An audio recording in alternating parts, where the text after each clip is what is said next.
So we're in the Kidron Valley. It's also known as the Valley of Kings, because you can see behind me there's actually a lot of graves here.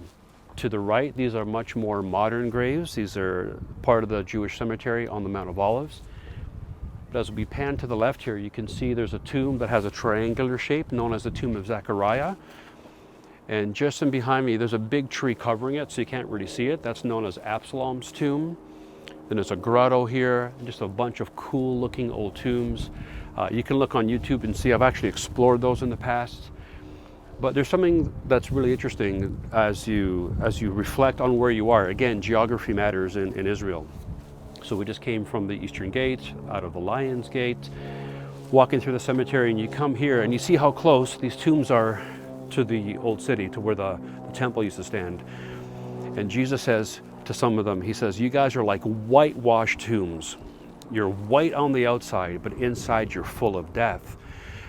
Now that's a pretty indicting statement, but when you take into consideration where he was when he said that, whether he was here or up near the city, everybody knew what he was talking about. You look at these tombs and they were like just grandiose. They were lavished with decorations and plastered in white, so when the sun hit them, they would just light up. There's no way you could miss them.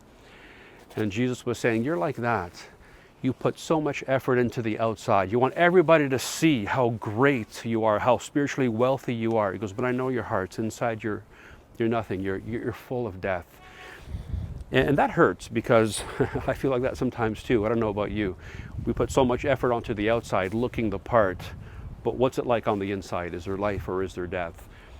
And this is one of those places when you come to Israel and you see it for yourself, and even the proximity, it just helps you to put the story into perspective. And as I always do, I just want to encourage you. I want to invite you. Come. We'll walk by the Eastern Gate. We'll come here. We'll look at these tombs together, and we'll talk about these events. And when you go home and you read that story in your Bible, wow, it'll have a whole new perspective. Click on the link, go to the website, find out when we're coming next, and join me here in the Valley of the Kings.